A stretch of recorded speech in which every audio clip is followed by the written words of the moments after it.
Well, hello everyone. Happy Tuesday. We're back on Adobe Live. It feels like a while since I've been on. Last time I saw you all was at Off. It was awesome to be there in person.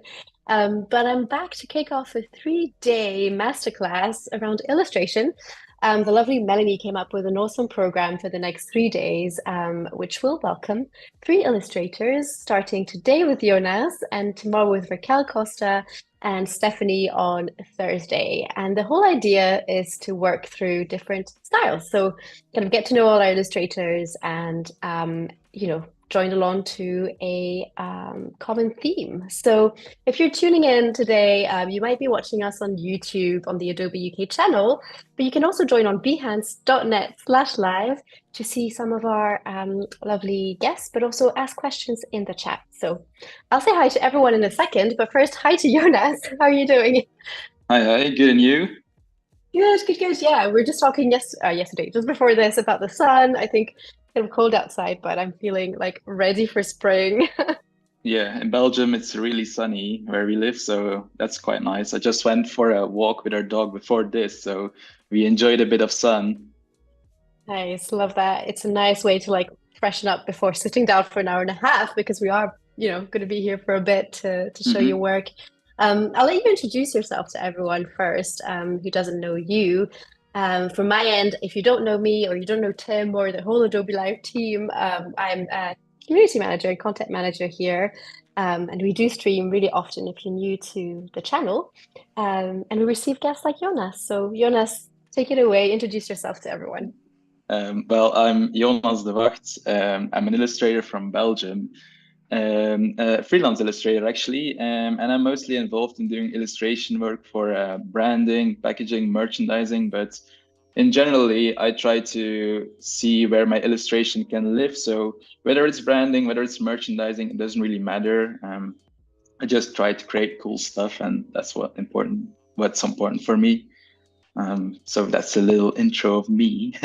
Nice. And we have to give a bit of background to how we met you because you reached out a few weeks ago when you were at off. So Mhm. you reached out and then we met at the booth and we love these kind of, yeah, just ways to meet new like people from the community and now you're on a stream. So it's such a nice story.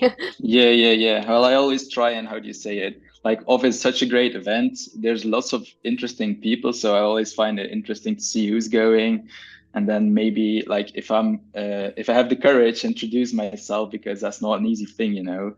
But I'm very happy I did with you guys and able to join the stream. Totally. And I think a lot of what we do try and advocate here on Adobe Live is like artists just, yeah, getting out there and reaching out. And, we're always here for a chat, which is really nice. And I think it feels really rewarding to also have people like you on stream. So, yeah, great experience overall so far. And I know we have plenty more today. Looking forward to showing your work. I'm going to say hi in the chat. We have some new people and I know your girlfriend's also tuning in, so I just saw her in the chat. We have Sandrine as usual, Kirsty. We have Joe who's joining. Joe just did a crash course, which was awesome. So do catch up after this. Gareth, Oliver, Rakesh, Doris, Daryl, Caroline, like tons of people. So great to see you all Oh, for the wow. next hour and a half. Younes, do you want to start with a bit of your work, Yeah, portfolio? sure. What do you want to kick off with? Perhaps I can maybe show my work a bit if that's what you guys would like to Sure. see. So it's on screen now, I think. So as you can see, I really like to work in bold colors. Like, I think that's really cool, and it's sort of a trait to my work. But as I mentioned before, I work in a variety of different fields. For instance, this is a branding project I did with for a company in San Francisco where they talk about like they created an app that makes you control your data. So I did the illustrations for that, which lives in an online website space.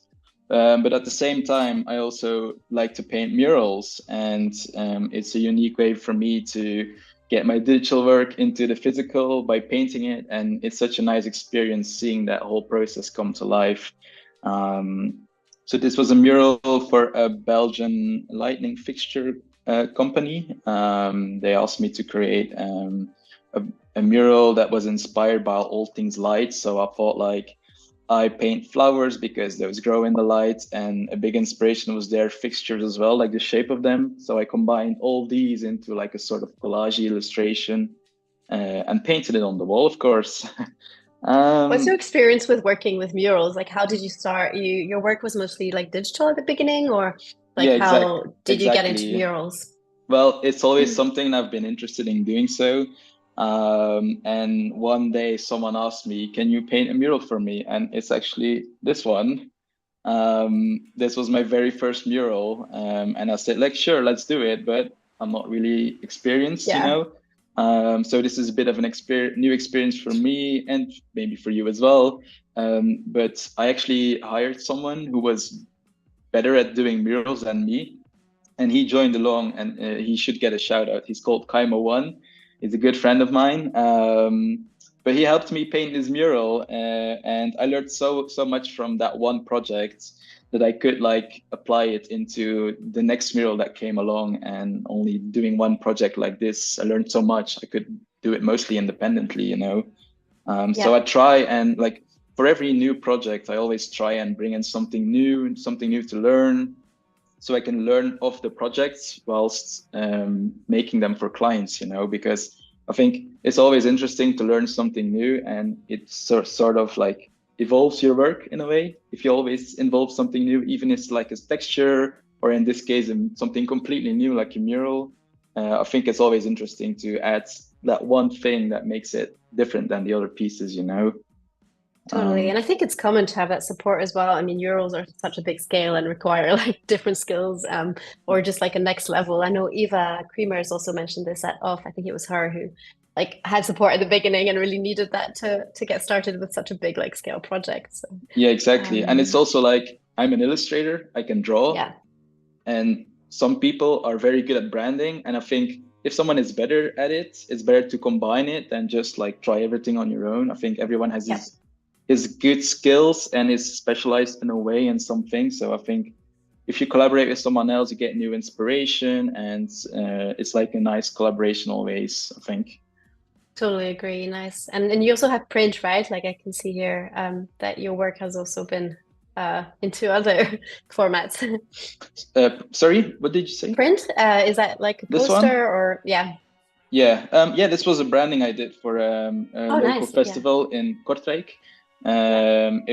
It's called Wonder, and it was completely focused on the digital aspect of things. Like Okay. they sort of have different pillars, like interior design, but also general creation.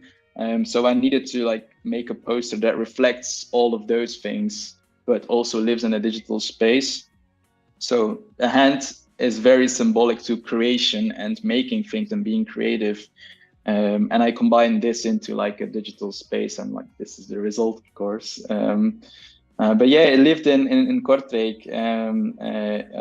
on the streets, and I made like the illustration, but also did a bit of branding for it, which is a very fun like thing for me to explore as well. So yeah, Yeah. I like to do different things, you Nice. know. That's awesome. How is it being based in Belgium and kind of building out your client base? Like, how did you get started? In Belgium, I don't have a lot of clients actually, Interesting. Yeah. but before I was freelance, I used to intern in an agency in the UK called Isle of Dust. I did an internship there for 3 months, and then after that internship, I went to New York for a whole year. Did an internship in Volt 49, which is also like an advertising agency.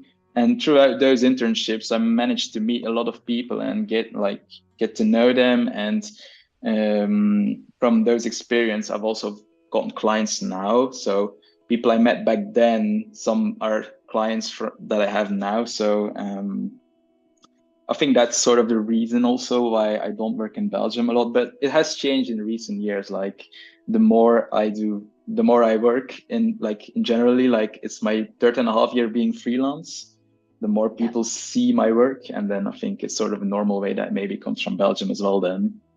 Nice. But Yeah. yeah.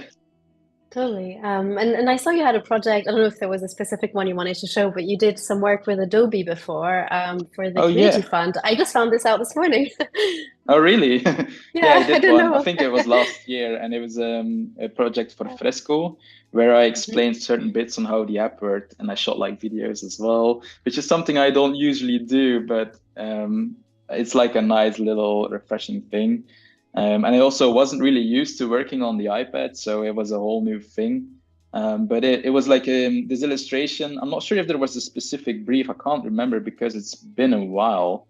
But yeah, I wrote a little sentence over here which explains it. But it was during COVID, and lots of people had like time to reflect on themselves. So I thought like maybe I should do like an illustration with self-reflection. And myself, I was playing lots with the Diabolo, that kind of Yeah, thing. I used to do it a love lot as that. a kid. Yeah, and there's mirrors in here. There's like scissors, a bit of a resemblance to people cutting their own hairs in the pandemic. There's loads of different things that inspired this illustration, and it's all like housed into a silhouette of a person, Yeah, which makes the whole concept complete.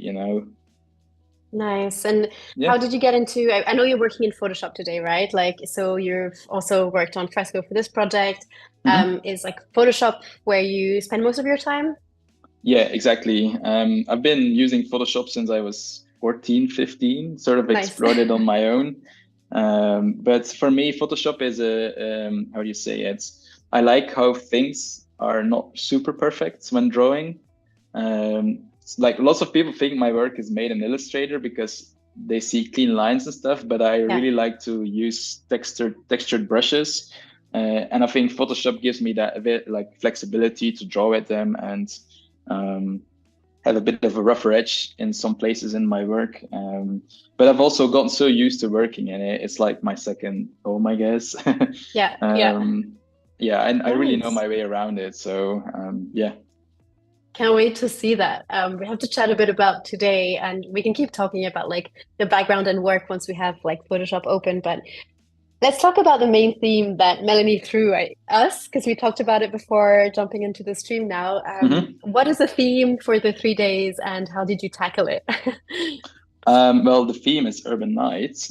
Yeah. For me, it was a bit of a difficult one, as I mentioned before, because there's so many ways you can like explore this concept. You can look into music, but you can also look into an actual city and what happens in the city. So I thought like I wanted to really visualize a sort of how do you say it? I wanted to show a certain aspect of the city, but not draw the whole thing. And because I do find it interesting just to focus on maybe one specific point of that theme, I'd say. Yep. So I took like I was looking like at images. Maybe I should like open up my Photoshop and show my idea references. Yes. Yeah. So I was looking on Google at like I literally typed in urban nights, and I suddenly saw like this sort of images of like traffic poles, and I found them really interesting because it's so simple, but it's a bit complex at the same time. Which I do find it does capture the sort of vibe we're going for. Yeah. Um, and then, like this weekend, we watched John Wick, and it was set in Tokyo, Japan for a bit. And I thought, like, well, that's a nice way in as well. Why not like combine those things? And I did like a little sketch of sorry, I don't remember the name, but it's like a traffic light. And in Japan Yeah. they have like these poles with lots of wires and electricity. And I thought Yeah. like maybe this is more unique way of visualizing like a traffic stop rather than just showing the lights. You have like these little boxes and you have got like a sign. And I also thought like why not add like a little birdie to contrast the city life, like a bit of nature in there. So Yeah. I that love was that. sort of my idea for this sketch. And maybe I should delve a bit into process, probably, right? Sure, uh, yeah. I mean, just in general, firstly, like I felt we have questions in the chat. I should start with this oh, because wow. Stephanie is tuning in, who's going to be joining us on Thursday. She was like, I'm very curious what you'll create today. So a lot of people are interested in, and Joe also said, incredible work, so much depth, yet with limited color palette. Oh, thank you. And a lot of people are, yeah. Melanie is also saying love the approach with various inspiration. So definitely like a great way to start. And yeah, I was expecting a lot of like cityscape and neon colors like for the next 3 days. So it's really Yeah. funny that you actually went like a bit more zoomed into that cityscape approach that you had at the Hmm. beginning. So yeah, feel free to keep going, but firstly, like Yeah. really fun approach. Yeah, yeah. Well, urban nights is so broad, and I mentioned it Yeah, before. I sometimes, if I got like one specific thing to work around, like for instance, building, I try and yeah, zoom in as much as possible and find a unique way in. Whilst this is yeah, so broad, I thought like I tried to do the same, but still have it like overall, I'd say. yeah, completely. Or Um, expected like graffiti or something like that, right? Like a yeah, street that was and a way of that thinking expect, as well yeah, that I had. But I was also thinking like I do want to visualize sort of like a city in a way. So I yeah, thought like, what's the best way to do it without drawing the city? agree. Very cool.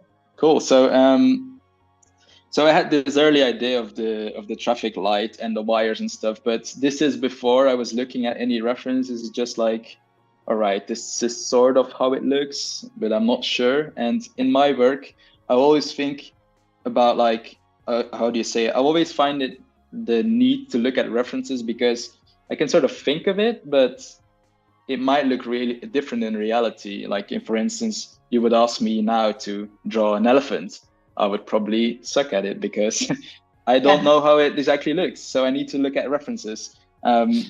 So I thought like this is a nice idea, but I need some support of the references.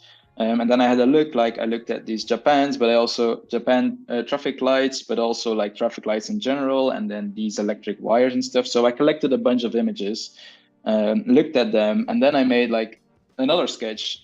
But this time, as you can see, the sketch has a bit more of a 3-point perspective because yeah, so this might be very technical, but this is go more for it. flat on. And Yeah, personally, I thought like we can make it more interesting if you're looking up. So we definitely would need like a more 3-point perspective in there. Um, and I'll hide the perspective for a bit now. But this is like the same early comp, but more finessed. Like we see the boxes, we see more of the wires, like the traffic lights are really like finessed more. And this is also a starting point for me to work on the final illustration as well.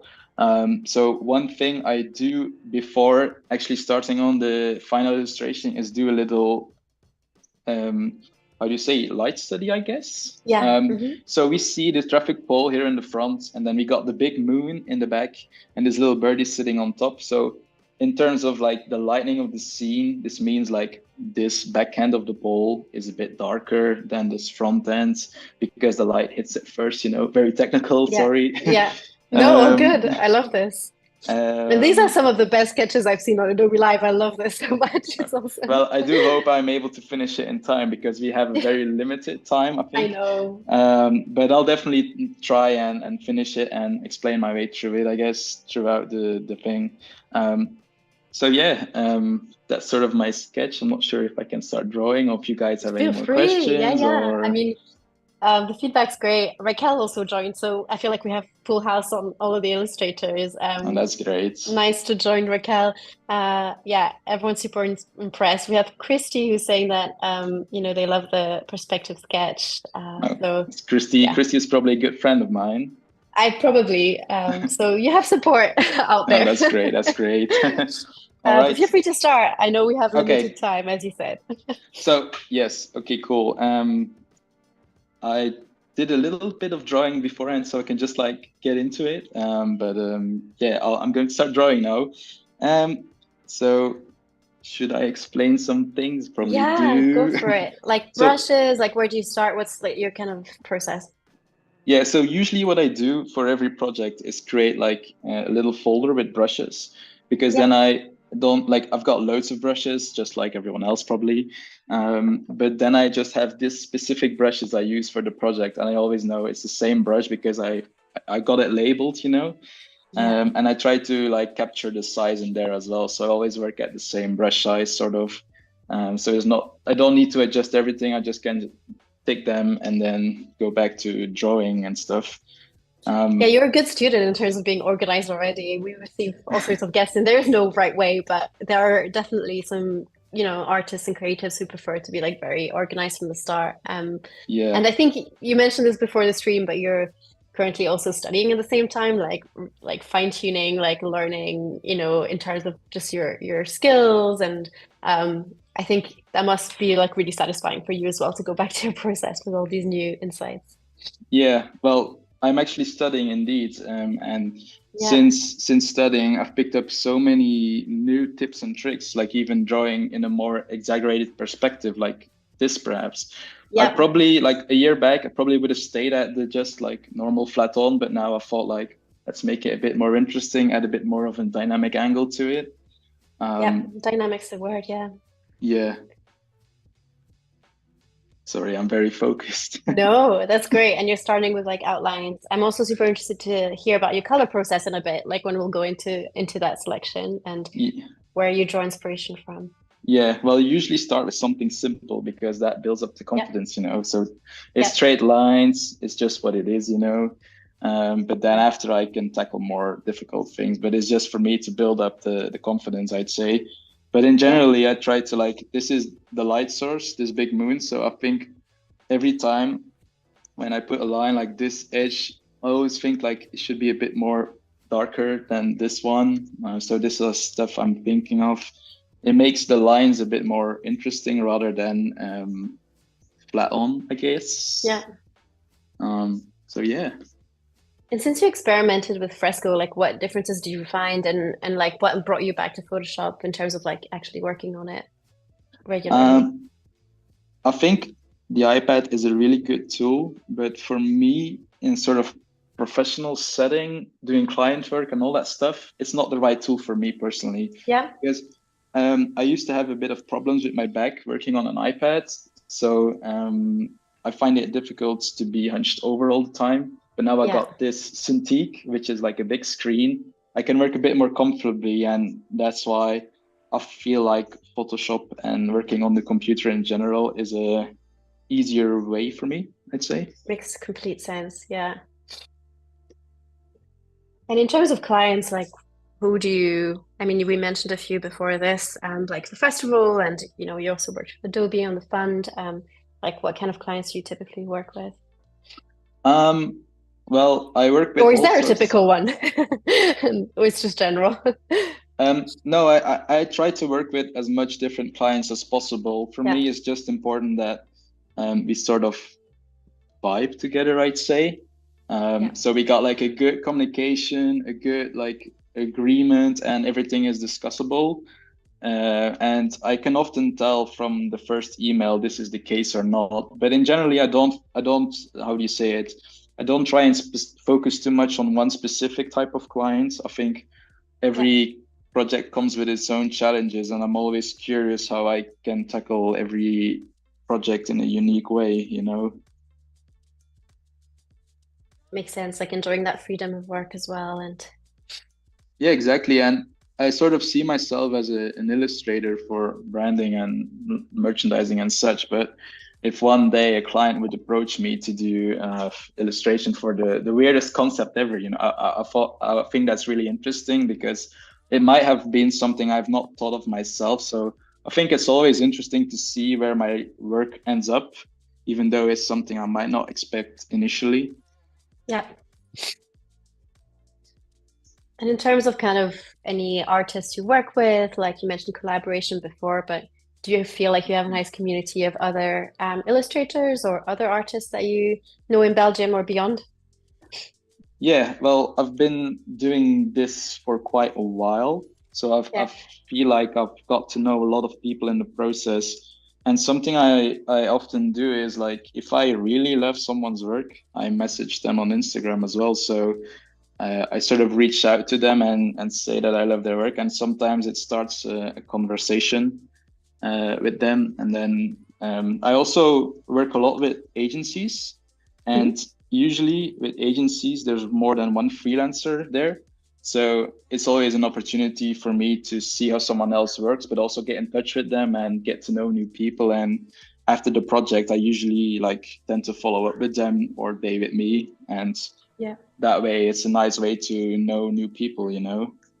Stay connected. I have a similar story, a really nice story from off because I know Karina, who's often on stream illustrating, is a big fan of Kelly Anna, who joined us on the streams, and she met her at off and just by accident bumped into her in the hotel like lobby, and I think kind of meeting people that you really look up to or that you've been inspired by can be so nice, and you eventually kind of find them in those conferences or festivals. So.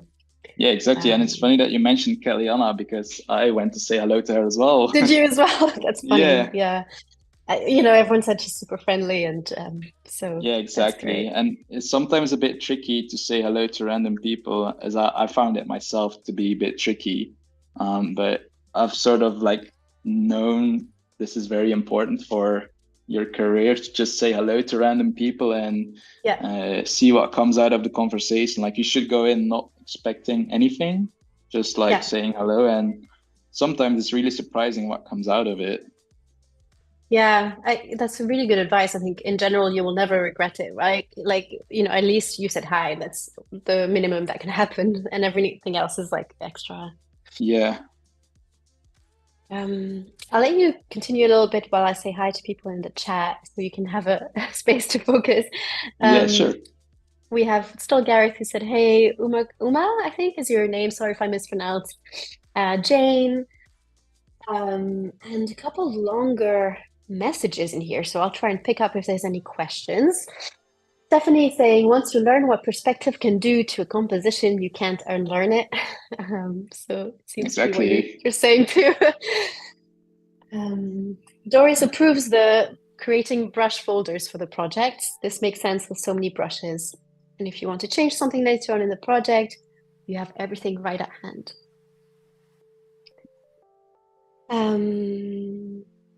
All right, a few more questions.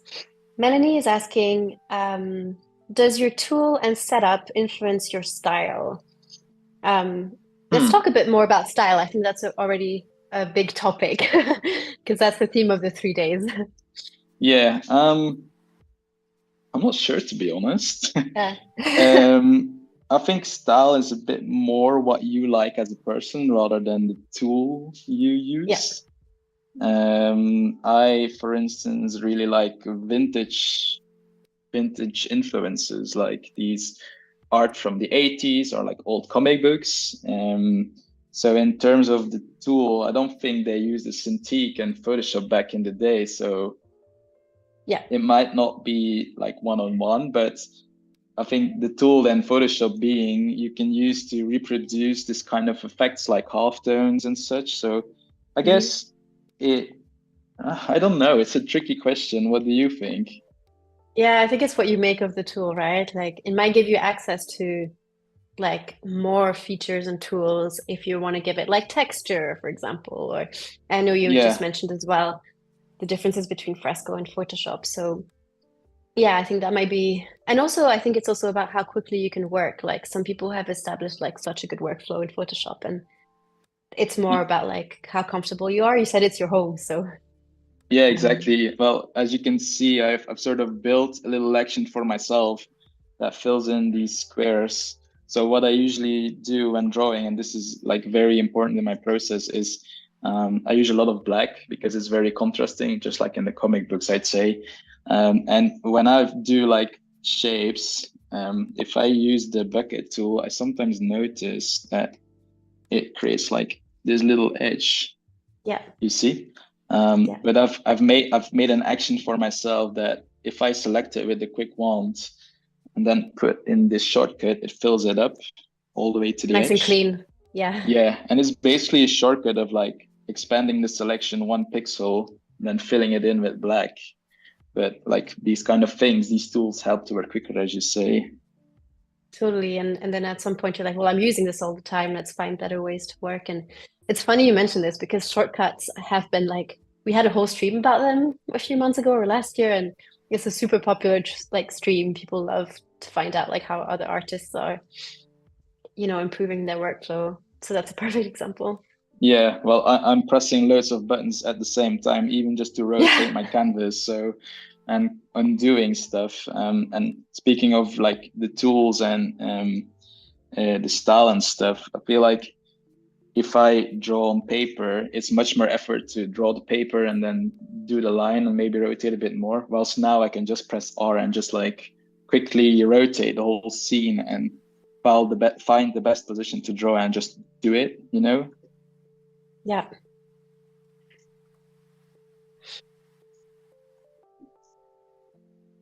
Nice. I was just reading some of the comments. I think Oh, a lot of people are very proud of you representing Belgium today. oh So that's really? nice. Yeah, Soren is joining. I don't know if there are some people that you know. Oh yeah, It's really Soren. nice. He's a good friend of mine as well. He's also a super talented illustrator from Nice. Belgium. And I think in Belgium, we're like a small crew of illustrators. And I Yeah. feel like everyone knows everyone. Yeah. So it's always nice to get like to help each other out. And even if it's just like with like feedback or maybe even quotes, because as a freelancer, sometimes different companies in different areas have different, how do you say it, price ranges, you know? Yeah. So it always helped to ask colleagues like, what's your experience with, for instance, America or the UK or even in Belgium? Completely. I think So, especially as you're starting at the beginning, like maybe there's some aspect of like, I mean, of course, building out friends in the industry, but also mentorship and like getting advice from people who've done it before, like have worked with like a client in the US, like you said.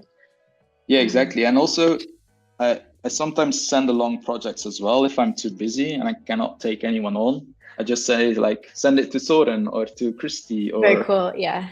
Yeah. Yeah. we need to like help each other, you know. We're like all Yeah. freelancers, we all work from home. So I And think actually, like that's great for a client too. Like they're like, oh, well, great. You know, I can't work with that artist, but I've got someone else that I might have not discovered. yeah, exactly. And it's also like a new way of connecting people, and having some new connections is always really important. Awesome.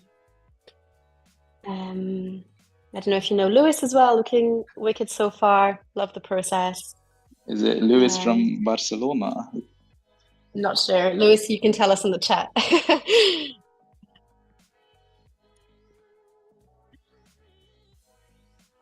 Nice. Really nice. Hi, Sean, who's joining. I think I'm not sure if I said hi, Sean, yet.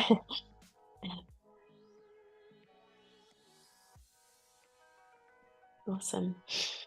And just to get like everyone on hosting schedule the next 2 days, while you're carry on, Jonas, we have Kieran who's going to be joining us on hosting tomorrow, and I think Tim will be hosting Stefanie on Thursday, if I'm not wrong. So a big welcome back to Tim, who's been back streaming and launching and already hosting yesterday. So the team's back in full swing.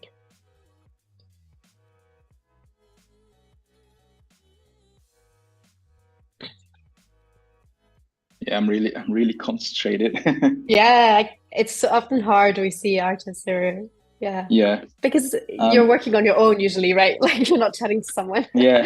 I'm not explaining to our little dog like I'm rotating Yeah, the canvas exactly. now. Oh, you have a dog. That's nice though.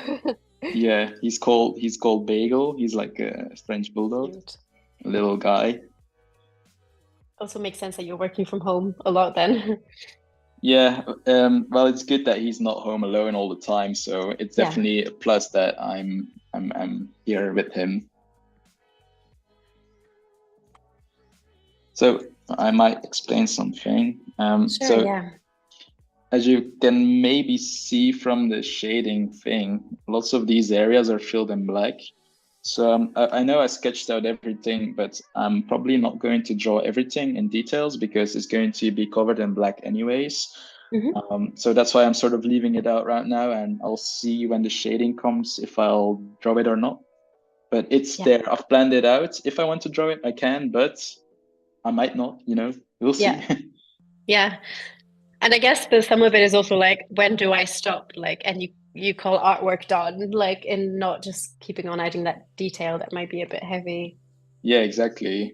It's always like a fine balance of drawing too much detail or too little. But I think it Yeah. also depends on the style as well, I guess.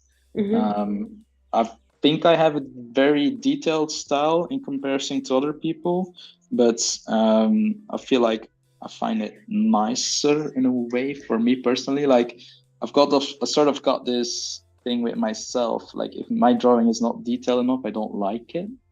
Yeah. And I think Yeah. lots of illustrators will resonate with this. And they got like their own style. And if they like swerve too far from it, they sort of think like, this is weird. I don't like it.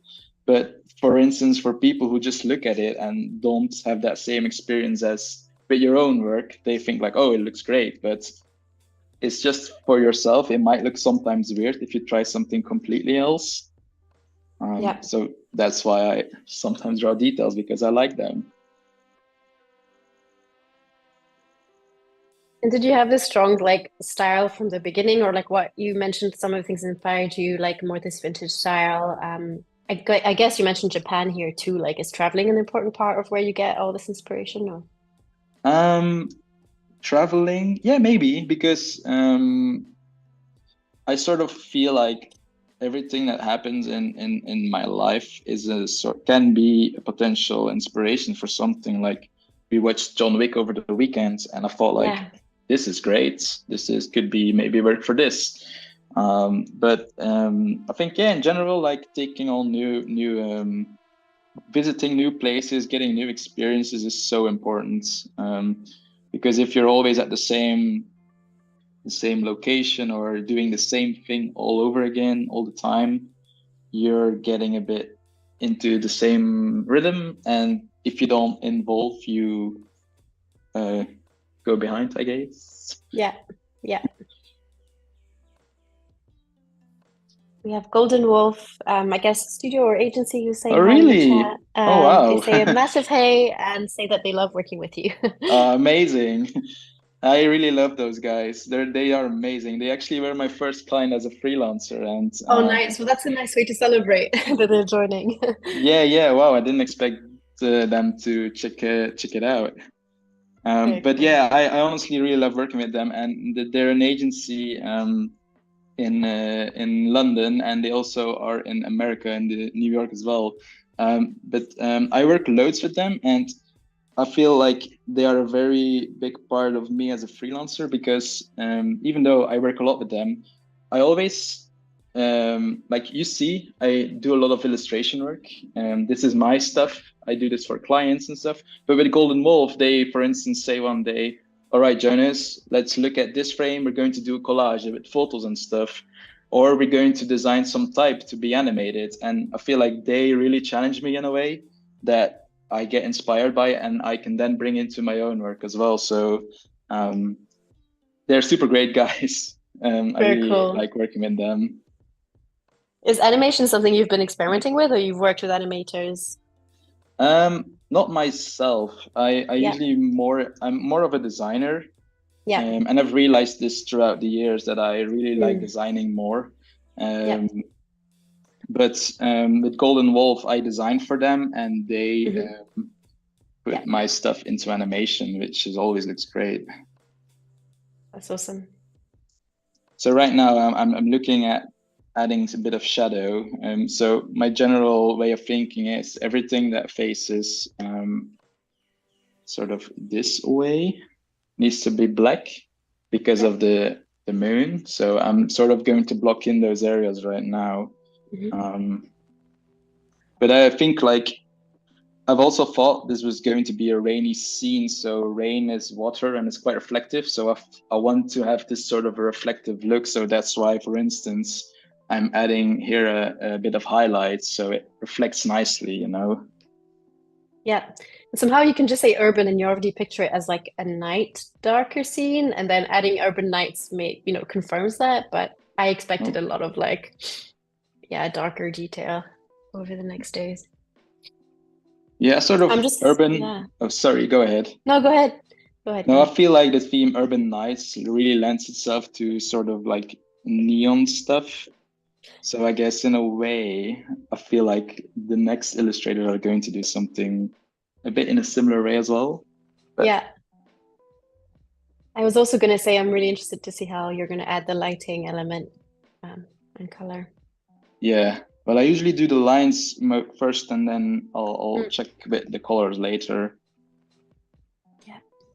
So I'm using this sort of like stippled brush because I do like how my lines are a bit like thicker, and this brush is like a bit of in between of doing a hard shadow and a very soft shadow. So in my style, this works out really nice because it can create those sort of gradients, soft shadow that really works well, I think. That's super cool. The grain that it's, yeah, giving.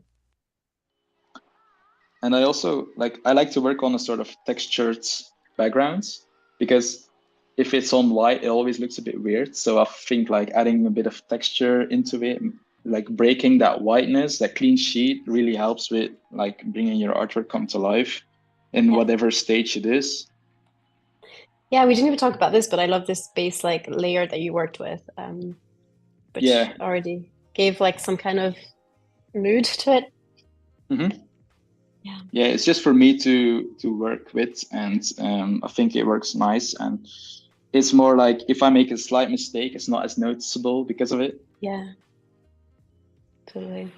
And we have someone, oh, Sandrine, sorry, who's using a similar brush in Fresco for the shading, and it's called Crackle. It really gives a great effect. Thanks for the Oh tip, yeah. Sandrine. Yeah, there's loads of brushes, and I've got loads as well, but I always use this sort of same-ish brushes. But there's loads of cool, good brush packs out there that you can use. But I always tend to like sort of like design my own starting from those brushes because got a couple of really good brushes, but sometimes they're too sleek or too rough, and then I'll just tweak them a bit to my personal preference, and that makes it like my own style in a way as well. Yeah, Sandrine was actually asking, that was the next question, if you create your own brushes and what are your favorites from existing ones? Yeah, I don't really create completely new brushes unless I need to create like a pattern or something. But I mainly use the brushes from True Grit's Texture Supply, which you might know. There's the guy behind it is I think Andrew Fairclough. I'm not sure how you say it exactly, but he's also this very good illustrator and has like a really solid retro style. And he created like loads of brushes for it, and then now you can buy them as illustrators or designers or whatever. And I think they're some of the best brushes that's out there for doing illustration or that sort of looks hand drawn, you know? Yeah.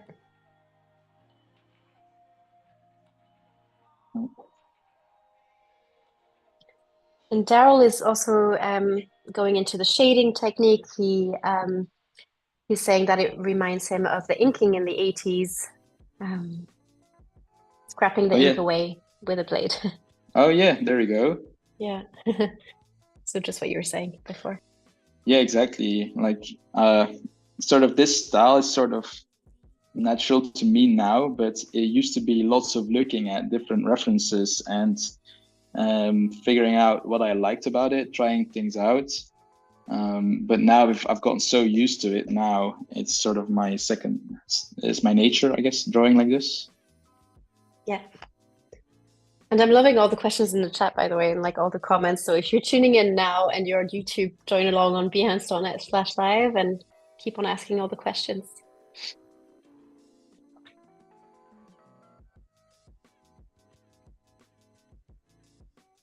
Nice.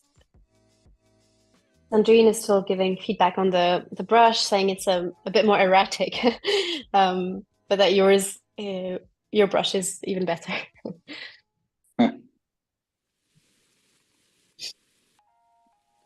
So as you can see, I sort of added the shadow and it really becomes like this round surface rather than flat, you know? Yeah, So it's really starting to get like, how do you say it? yeah, Instead of form flat, like forming, yeah, exactly, yeah. yeah.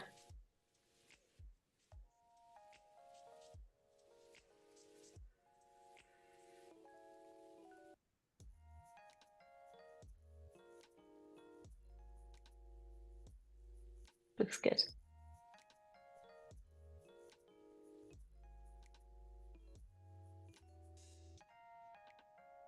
And are there any specific learnings to go back to the studying that you started in the last 6 months? Like what kind of key learnings did you get from it? Was it like mostly connecting with others? I know you mentioned that, but also any techniques or things that you've been experimenting with? Yeah, a lot actually. So I'm doing a course in game design and game development. I Hmm. mentioned this before the stream as well. But it's a course that's really focused on making assets for games, but they got a really good fundamental drawing course, which is what I'm following exactly. And there you see how to draw things in every sort of perspective that there is.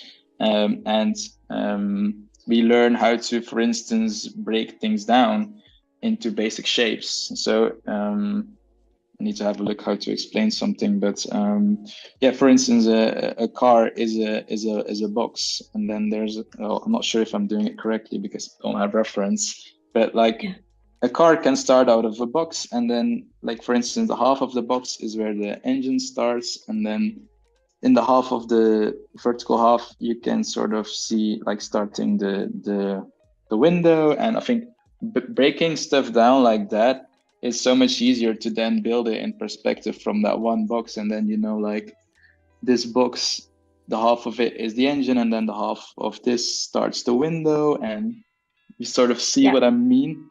I mean, it's not totally. really a car now, but Yeah, sort of yeah. try But the to theory is explain there. it. Yeah, Yeah. yeah, yeah, yeah, yeah.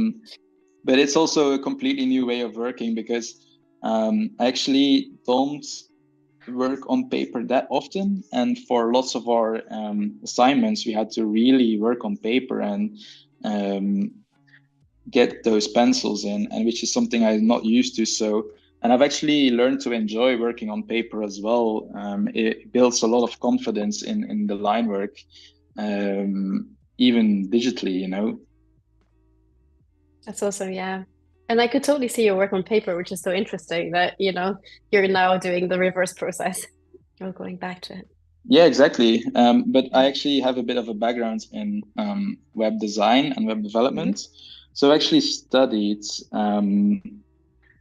designing websites and coding them. But halfway through my education, I sort of noticed I really enjoyed illustrating. So Yeah. what I ended up doing was um,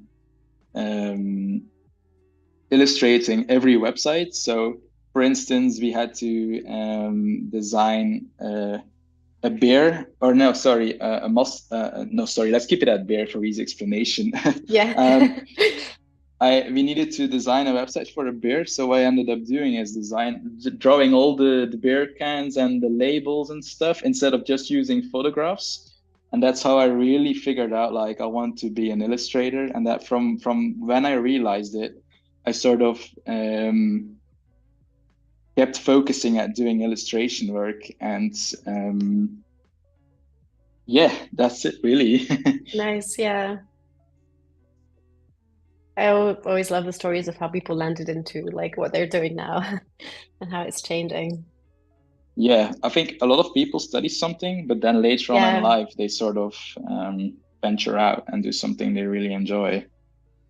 Yeah, we also had Craig Black on stream at Off, and he was talking about his changing career, and how he went into more of like the painting. If you don't know Craig Black, definitely look at his like portfolio, but and work. But he once landed this big client, and it was his dream client. And after that, he was like, "It can't get better from here." So I'm just gonna change what I do, and I love that experience and like change as well. That it's never like stopping, and you might discover something else tomorrow. So Yeah, a sort of thing I've learned for myself is not to put very specific goals. For yeah. instance, like work with Nike or Hmm. work with Adobe, for instance, Yeah. because I sort of noticed once you're past that goal, like what's next? What else? Yeah, yeah. Got like an identity crisis because Yeah. like this was the whole thing I was working towards to. But for me, I sort of set the goal for myself, like if we can live in a comfortable way, like Yeah. not starve, and I enjoy do what I'm doing, that's good for me. I Yeah. don't need to drive And a yeah. Ferrari or something else. I think if I can live happily, that's doing illustration work. That's the most important thing for me. Yeah, that's such a great learning. Agree. Um, and then everything else in the end is great, right? Like it doesn't matter like what. client if you're having like you're Yeah, enjoying what you do. exactly. And that maybe comes a bit down to your point of like the clients we talked about earlier. Like I'm not really too focused on how big the client is, rather how much we're getting along and Hmm. how we get along with each other. I think Yeah. because if you're working with a client, you're doing like a collaboration with someone or a brand or something. And I think if from the first moment of contact there's not really a good vibe going on, it's going to be the rest of the project like that, and it's not always super fun, you know. Yeah. Super nice approach. And just going back to the chat because I've seen a couple more messages come through and questions. So a little bit more. First, Sean asking if today's stream is 90 minutes. It is, and we're about halfway through, a bit more over than half. So it is Okay, 90 minutes. I need to Also for hurry you. up. Yeah. So feel free to hurry while I pick up things. Okay. Um, but no pressure if you don't finish today. Um, so who else do we have? So we have Peter who's joining, asking if you sometimes switch between Illustrator and Photoshop for the same illustration. So I don't think you work in Illustrator at all, or do you? I use Illustrator for creating patterns, more like Okay. geometric stuff, but not for illustrating, no. Yeah. So that answers your question, or any other tools. Are there any other tools in your workflow, or Um, I need to have a think actually. probably not so obvious? So I got loads of books if that's a tool. yeah, that is I actually a good one. I get a lot of inspiration from books, and you can't see it, but there's loads of books in the shelf. Like it's Nice. one from IKEA, and it's supposed to only carry 18 kilograms, but I'm definitely sure it's over that. And but now Pushing I the got limit. yeah, I got loads of books, and I think that's sort of an undervalued tool because everything is on the internet these days. You can literally Google anything, but Yeah. to have that like spontaneous thing of opening a book and then seeing something you've never seen before, I think that's really nice. And it sort of like gets you new influences in a way as well, you know. Yeah. But other than that, not really, I'd say. Yeah. I think also studying sometimes brings you back to books and some of like of the really good foundations. Like I think that's a good reminder. And we don't often talk about it on Adobe Live, but I think it's a great shout on just like what other resources are out there. And um, yeah, good reminder. Lewis is saying there's something less forgiving working on paper than working on the computer. Definitely forces you to make the right line each time. Yeah, exactly. Yeah.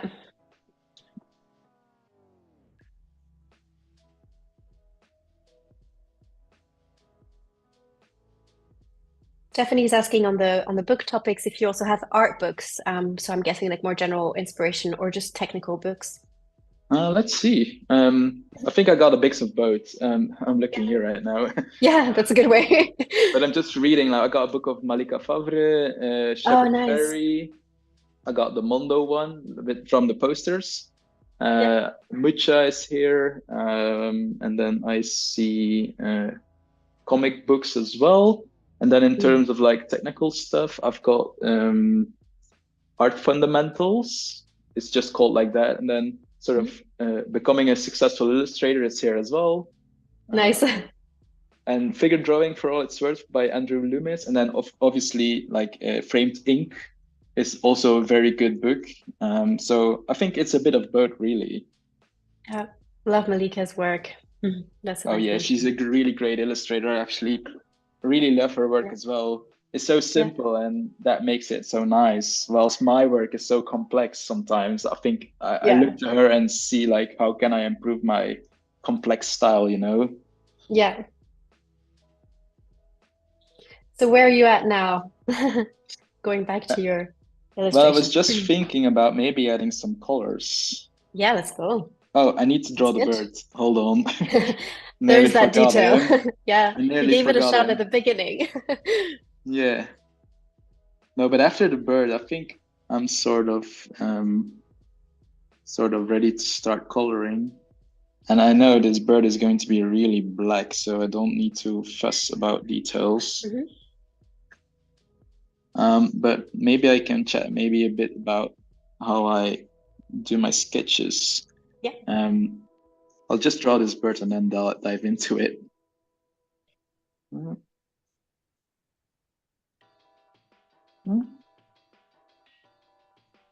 Yeah, okay. So I try to do my sketches as detailed as possible because I think the sketch is sort of the fundamental of everything. And that's why I also do like a second revision of the sketch. So this is more of a general idea than a really finessed sketch and composition.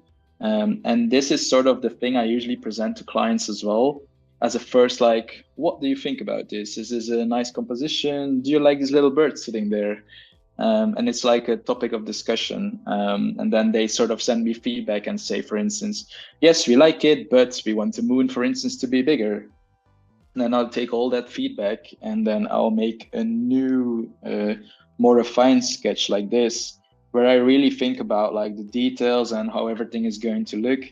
And I sort of like, how do you say it? I set myself up for an easy inking, I'd say, an easy process, because I send this to the client and say like, okay, this is sort of going to be how it looks in the end in terms of like elements and composition. So if you got any feedback, now is the time, because if I need to change up everything afterwards, it's usually a bit more trickier when colors comes in and stuff. And then they sort of really see like, okay, this is going to sort of look like this in the end. And from there on, it's just, I don't need to really think anymore about the composition or the elements. I can just think about like how the light is going to hit certain things and where I should emphasize the shading and stuff. So that's why I do this very detailed sketch and beforehand, because I sort of like, it's easier for me to work on afterwards, you know? Yeah. So I sort of think I want to start coloring now. But I'll first do a bit of buildings in the back, or maybe, I don't know. Yeah, no, let's start with some colors, I guess.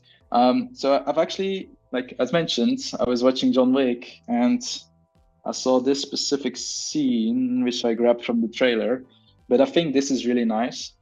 Yeah. Like it's very contrasting red and then a bit of black and some blue tones as well. So I was thinking like maybe we should head in that direction with the coloring, and then we can have the moon really big, emphasizing our little bird friend here. I think that's going to be really nice. So, whoops, I'll try and do that, I guess. That's awesome. I love the inspiration, and it does look great. Super impactful. Yeah. So a bit more from the chat while you get started on coloring. Answers on framed ink. Big fans in the chat. Yeah. Both Daryl, Thurin, and plenty more. Kirsty, and framed ink too, apparently. Oh, I've got this one as well. Yeah, nice. Stefanie is also using it, or has it, so she'll be joining Thursday. I'm sure can give more context on how she's applying some of the learnings. Sandrine mentioning Malika's work. Yeah, Malika's work is only simple on the surface. The amount of thought that goes into her work is quite amazing. Yeah, exactly. She also likes to play with negative spacing, which is something I always find really clever. Yeah.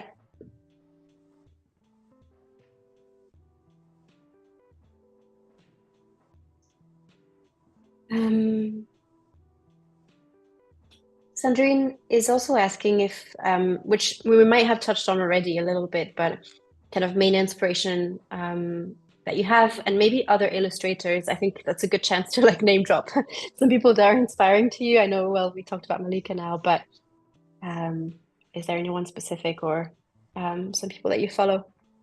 Well, if you look at my Instagram, I follow more people than I have followers. So I really got an eye on a lot of people. But I think I should maybe give a big shout out to Christy, who's also in the chat. It's a very, like, how do you say it? Christy and I have been in touch on the internet since I think maybe 6-7 years. But initially, before I started illustrating, I found Christy's work and I really admired his work. And I sent him a message one day saying like, I want to do that as well. Can you perhaps like help me like get there? And from there on, I've kept chatting with Christy for 6 years now, and he's sort of like, in a way, he's sort of my mentor, I'd say. Like Yeah. he always can give me feedback on projects, and he's really helped me become the illustrator that I am today. So Yeah. Christy definitely earns a big shout out. Um, and in terms of like other illustrators, I feel there's, how do you say it? There's so much. I'm Yeah. also a bit nervous, so I can't really think Oh, good. very well. But yeah, I mean, I look at so many different illustrators and so many different styles just to see what everyone is up to and maybe how I can change up my own stuff as well. So the inspiration for me is sort of endless in a way. Agree. Um, Yeah.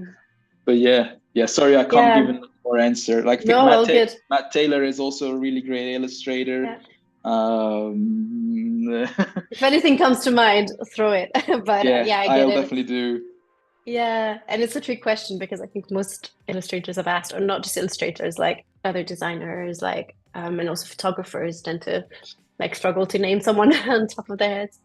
Yeah, And sometimes following a lot of people is great for inspiration, but can also be like pressure leading when you kind of see a lot of or try to keep up with what other people are doing, or kind of have to put a boundary to then just going back to your own work and yeah. For embracing that me, without influence. yeah, for me, it's sort of a sort of difference. I tend to be inspired by illustrators, but I don't see them as like, for instance, if I see someone's work like Matt Taylor's or Christie's, I always think, wow, that's a really good piece. But in terms of like, some people always chat about like, oh, they're so good, why can't I be this good? But for me, Yeah, it's more like I look at myself and try, how do you say it? I'm always like fighting with myself, like, is this good enough? Am I doing the right thing?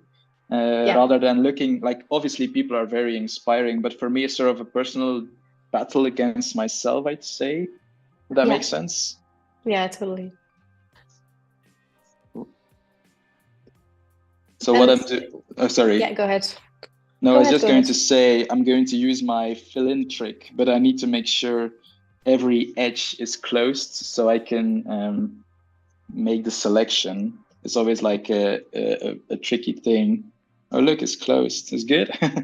So if Yeah. there's like a small gap like this, and I look and now it's selected the whole image. So if I would fill it, it's like, oh, it's not Yeah, working. So I need to like look at every corner and see like, is this all closed?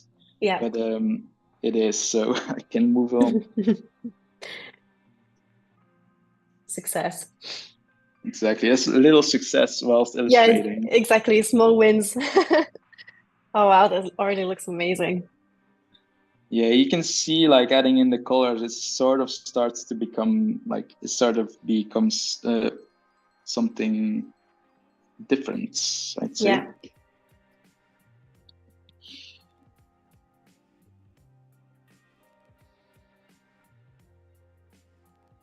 Yeah, I'm going back to this. Like I sometimes see little bits that I should change, and it's not like, it's often not like one straight line, like lines, colors, and finishing, I guess. It's like a fluid process. So right now I'm just going back and sometimes fixing small bits that sort of yeah, annoy me in a way. yeah. um, Let draw your eye too. And I think like also once you've added that color, you see some of these details so much more. So yeah, you might not exactly, have planned exactly, that. exactly. No, I'll see. But there's some point in not making it too clean either. I think that works really well for your work. Yeah, exactly. And that's why I like to work in Photoshop, because Yeah. I can have this sort of bit of edge on my work in a way that you don't get in Illustrator. Yeah. Makes complete sense now. I think we're going like full circle on the beginning and the Yeah. questions. Um,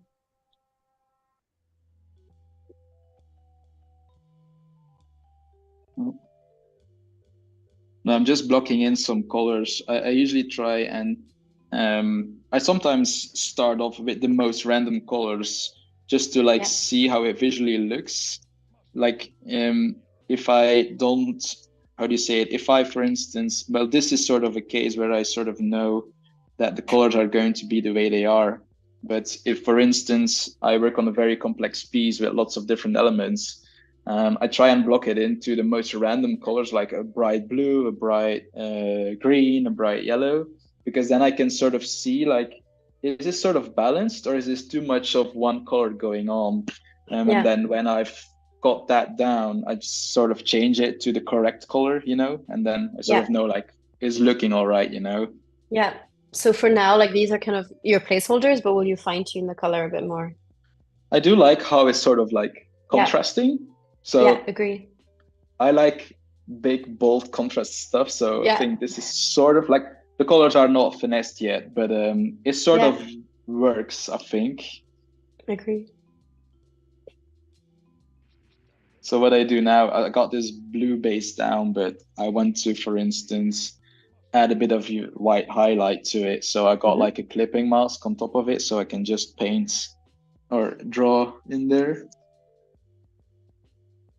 And I don't need to worry about like staying inside the lines because I'm using a clipping mask,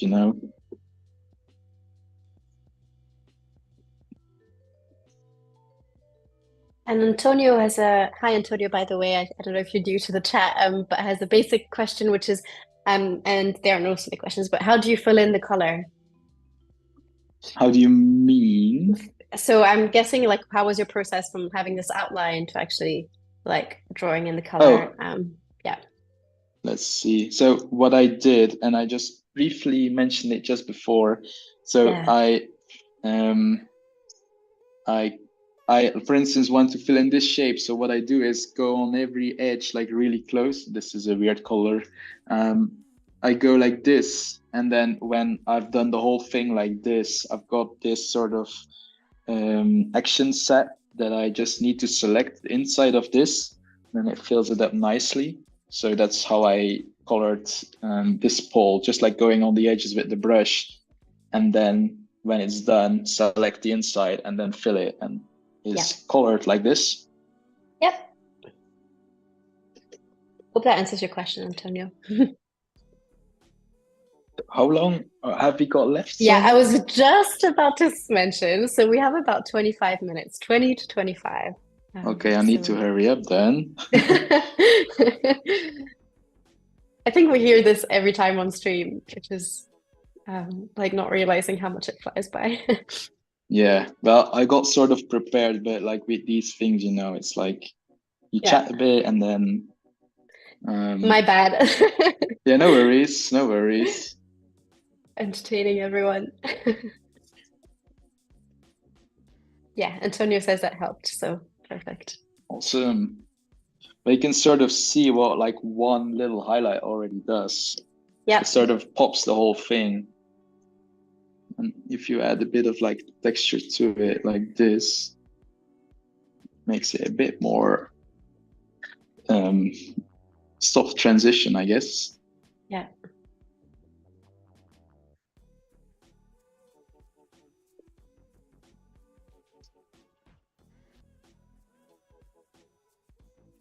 And what I also wanted to do was, but this is very technical again. If it's like rainy, the floor is wet, so it acts like a mirror. So the light bounces from the moon to the bottom of things. So I thought it might be cool to have like this red sky, like getting into the pole in a way as well. So I was thinking like maybe we should do the bottom parts in red. Might be cool. Yeah. And it also blends it a bit together, Agree.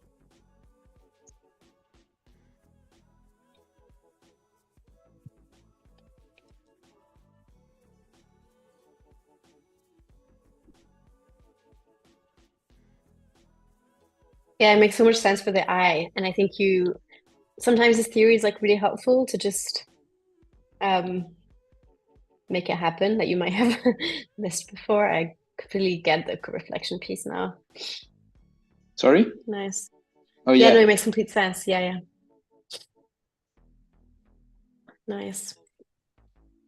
you see it sort of like starts to blend in, and I think that works nice. It's sort of a part of my style. I sort of find it difficult to explain in a way as well.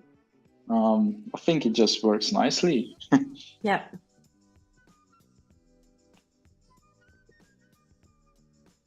Nice. Thanks, Lewis, for joining, dropping off.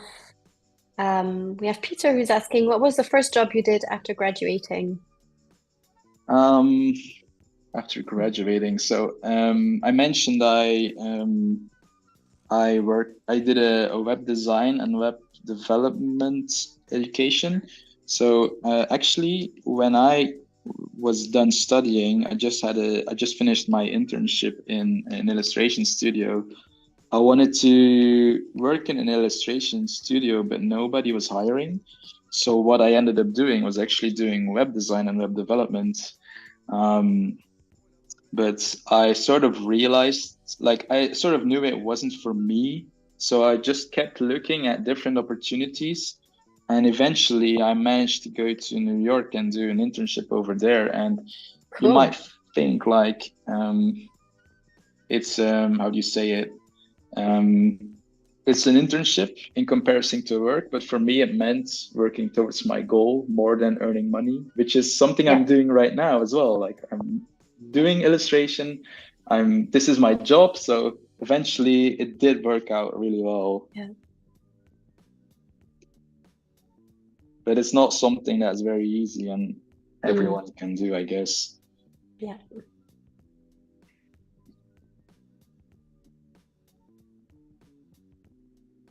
I know you also mentioned studying now and kind of helping with other students who are maybe getting started and like giving some feedback. Like, what is the kind of advice that you feel, your people are generally looking for when they start?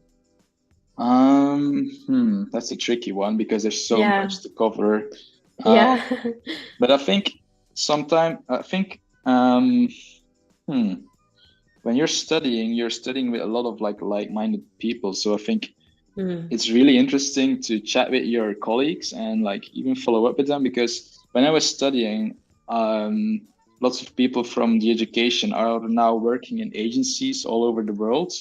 And since becoming freelance, I've actually worked with some of them as clients. So I think that's really important as well.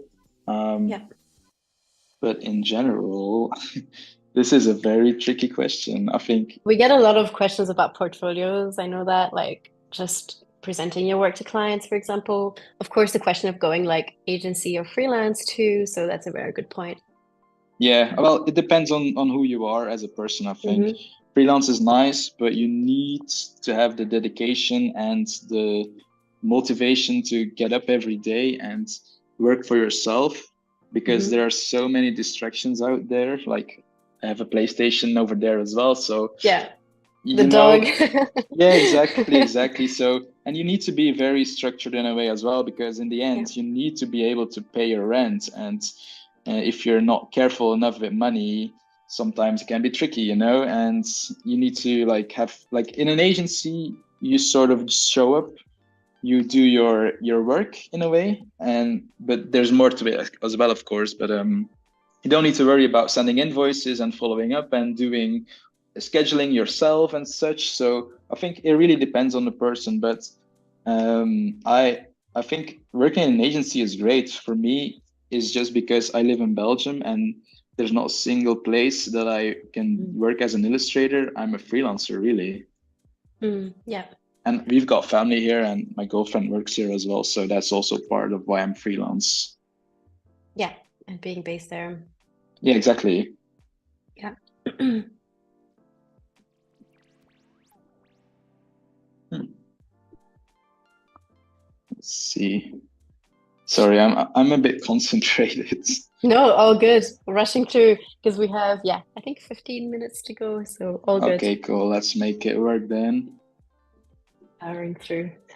I'm just adding a bit of texture now because I feel Yeah. like it's a bit like texture is a part of my style as well. And I think it sort of makes everything a bit more rough in a way. And it's a very textury brush, so I'm adding bits and removing bits here and there. but it sort of adds like a bit of complexity to it, I guess. Yeah. Cool. And a I'll little have a less look. flat again. Yeah, exactly. Yeah, that's the whole thing. Like we're Yeah. drawing in 2D, but we Yeah. make things look 3D. So how do we do Yeah. it the best? You know? And just notice my layers are horrible.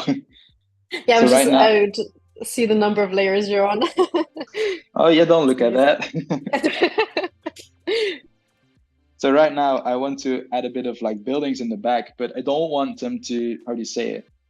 Not grab too much of attention. So I'm just going to look into creating an interesting silhouette, and then I'll Mhm. see what happens with it.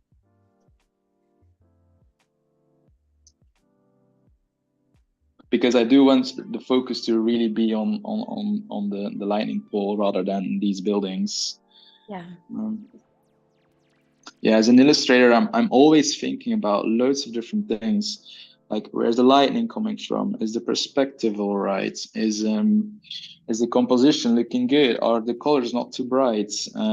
Well, for me, they never are, but you know, there's lots of things that's on my mind all the time when drawing a piece. And I think that's one of the most interesting things about like being an illustrator is you can never learn too much, you know? There's always Yeah. something new. And if you delve into, for instance, anatomy, there's always so much to learn and so many new things to do. And I think that's really the nicest thing about being an illustrator. It never stops learning, but for some people it can be a curse, I guess. So Yeah. it's Then overwhelming, right? Like also. yeah, exactly. And Um, I think that makes it just nice because I'm a person that likes to study new things. So for me, it's like I've got something to put my teeth into, you know? Yeah.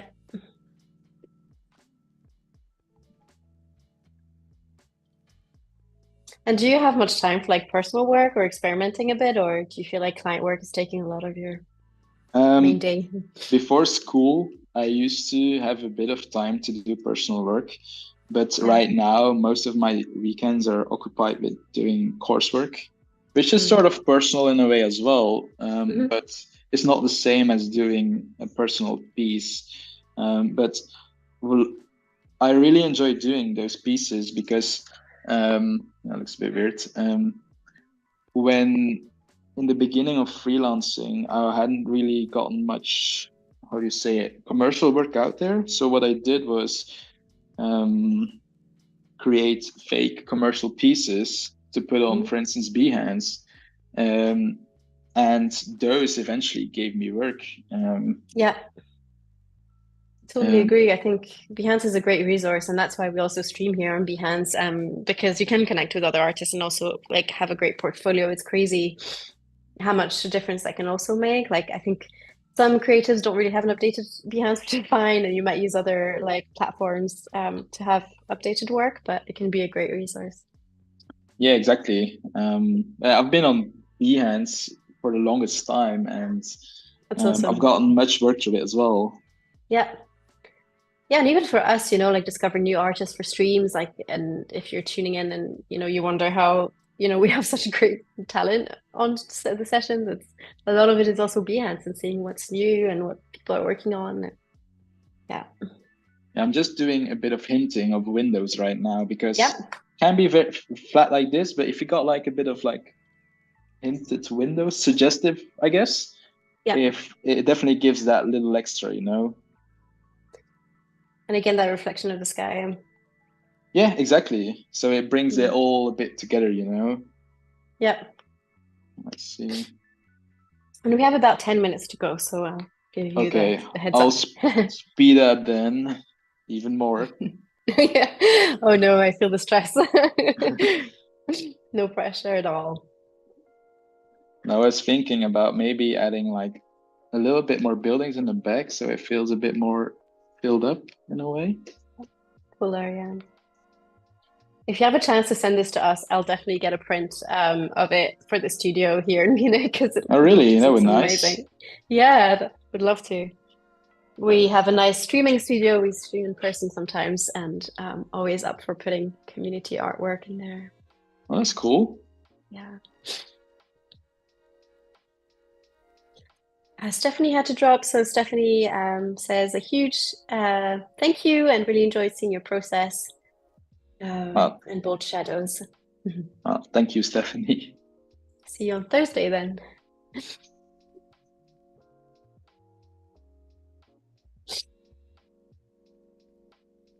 So I'm blocking in some basic shapes, but sort of all hinting towards a big city, you know?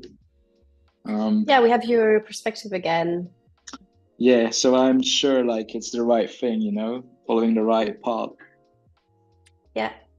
Sandrine from the chat was actually asking how you built or created your perspective grid, and if that's kind of yourself or where For you pull this it from.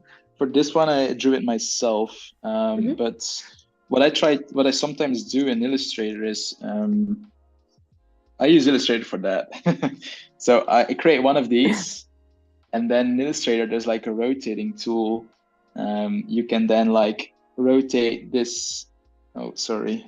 You can like duplicate it and rotate it. Oh, sorry. It's not working. Well, you can rotate it. I'll just do it like this. Whoop.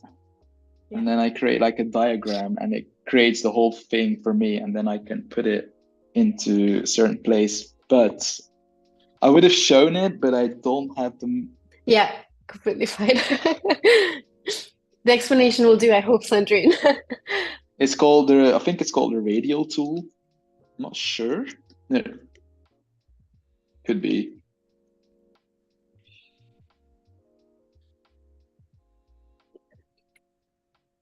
Nice. So going back to the additional buildings and filling up the empty. Yeah, it sort of like makes the scene a little less empty. Yeah, I agree.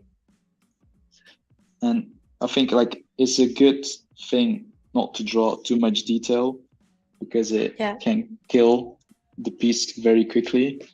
If there's too much detail and nothing is how do you say it, simplified, or how do you say it? Sorry, I'm sort of rambling, I think. No, you're not. I think it's also you don't really know where the center of attention should be. Yeah. And I think right now the pole is the one. So yeah. So it's sort of. Did you see my screen flickering as well? Yeah. What happened? Well, this is sort of my shortcut problem. I mapped it on duplicating my screen. So sometimes it accidentally does that. But I was saying, I'm not sure what I was saying actually. What were we chatting about? I don't know. We're just talking about the pole being center of attention. Oh yeah, exactly. So I know the scene. No, drawing too detailed, I think. Adding too much detail everywhere. So with reducing detail in, for instance, the building, it sort of really emphasizes this detailed lightning pole.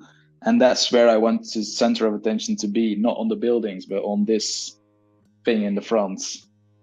Yeah. So that's why I simplify certain bits.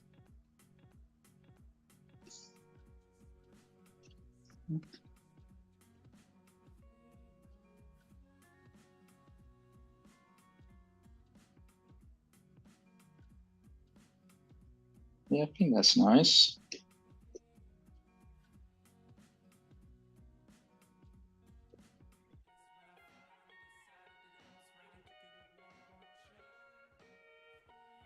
What do you think of it already? Looks awesome. Yeah. It's just amazing that we managed to like firstly get through so much and also see like the whole process from sketching to now adding that detail. Yeah, sort of nearly there. And I think how much time have we got left? We have about 5 minutes. So okay. Not too bad. What I enjoy doing as well is adding textures in the back as well. So I generally try to add textures everywhere. It makes it a bit more alive, I'd say.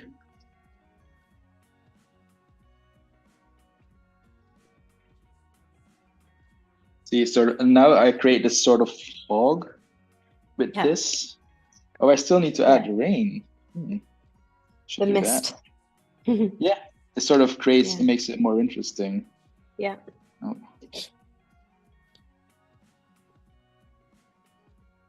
There we go. Let's see what else I can do. So how will you start with the rain element? I'll just draw it. Oh, nice. Yeah. So you're going for like the streak. Yeah, I think that's nice.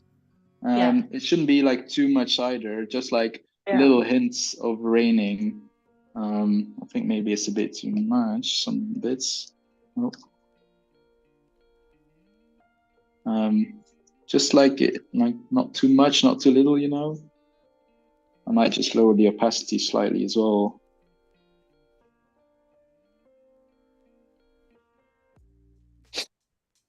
Picking up the last comments from the chat before, I mean, we do have still 5 minutes, so it's all good. But Jane saying it's brilliant. I love it, especially the bird. There's a few comments for the birds, so that definitely made a mark. Oh, really? Yeah, people love that.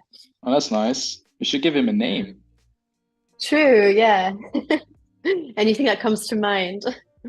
I'd say John Wick, but that's a bit weird. Yeah, Johnny. Oh yeah, Johnny the Bird, Johnny the Birdie. Johnny the Bird, that's cute.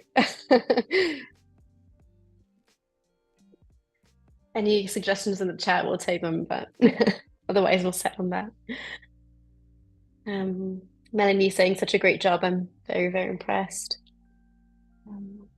Yeah, it's tricky for me. I usually take a bit longer to do illustrations, so I've sort of like planned out to make this work. But I'll probably like after this, I can still work on this for hours until it's like really properly finished. But this is already looking quite nice. But sometimes pieces take 3 days to create. Yeah, crazy. And I'm going to show you Instagram in the chat, and in case you'll be sharing anything else. But of course, for everyone to follow and Oh, that's nice. Make sure they can see some more of your work. Yeah. I'm just adding a couple of sprinkles of water. You know, when like rain hits, it sort of jumps up a bit. Yeah. Sort of do that here. I think. The bounce. Yeah, exactly. Nice, yeah. Makes it feel a bit rainy, but not too much because it's all subtle. Yeah.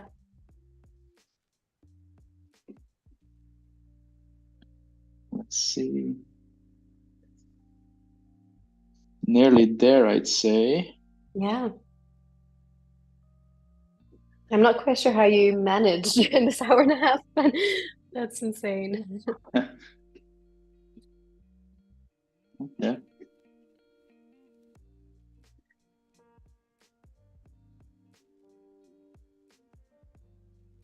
I think I'm just adding a bit of texture here, but I think maybe it's a bit too much. So I'm just like erasing bits here and there to make it a bit more balanced.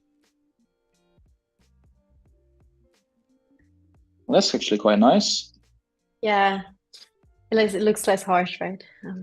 Yeah. And it sort of feels like rain as well. Yeah.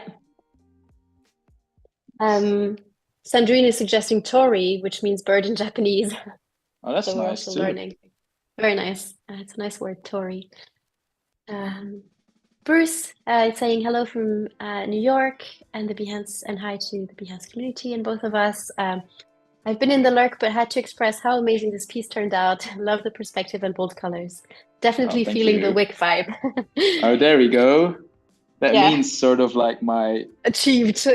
Yeah, my intent is clear and they sort of see, but I think it's nice that you can sort of see where it comes from. I think, yeah, just explaining it just gives it like that aha, you know? But yeah, let's see. And we have about a minute or two before we wrap up. If you want to go through final touches. Yes, let's do it.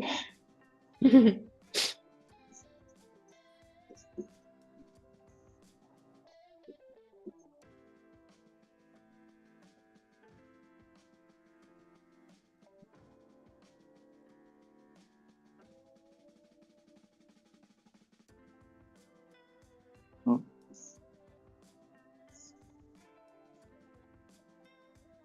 I'm sort of navigating my way through a minefield in the layers.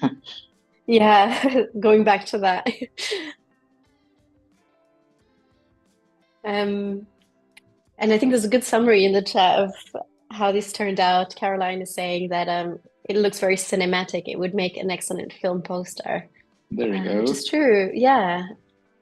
I think it's also because of the perspective. I think that like that 3-point really makes things a bit more dramatic, which is something I really like. But that's nice comments. Yeah. I think we'll have to wrap up soon. So okay. Without rushing you completely out of it. No, that's good. That's fine. It looks great. I think we can wrap it up, I guess. Nice. I hope you're happy with the last hour and a half. You haven't felt so stressed. Yeah. But it's just we could definitely keep going for like another half hour. But oh yeah, for sure. With illustration, it's always like you can like finesse things or add stuff to make it even better. I'm just adding a little layer of noise because there we go. It creates this nice sort of like I'd say texture. Yeah. Awesome.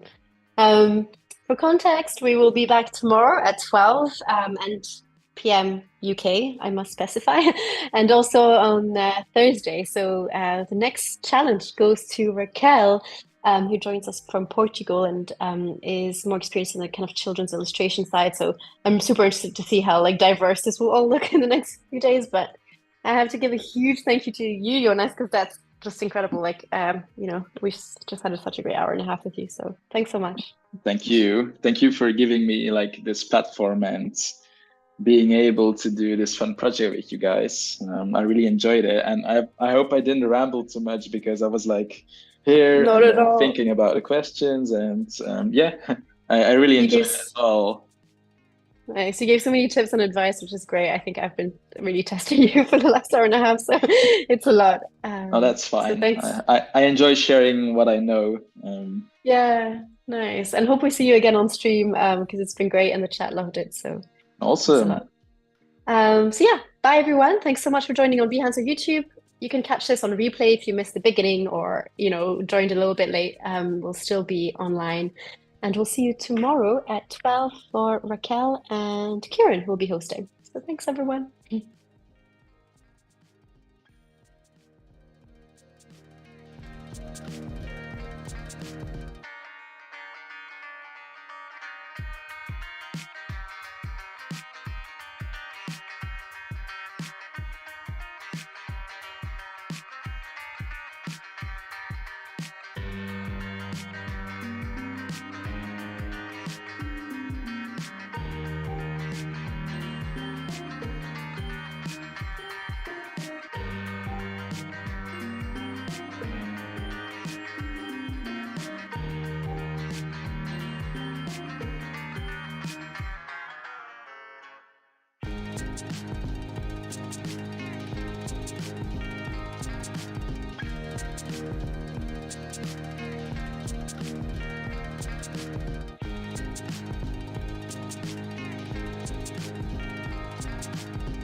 Don't stop.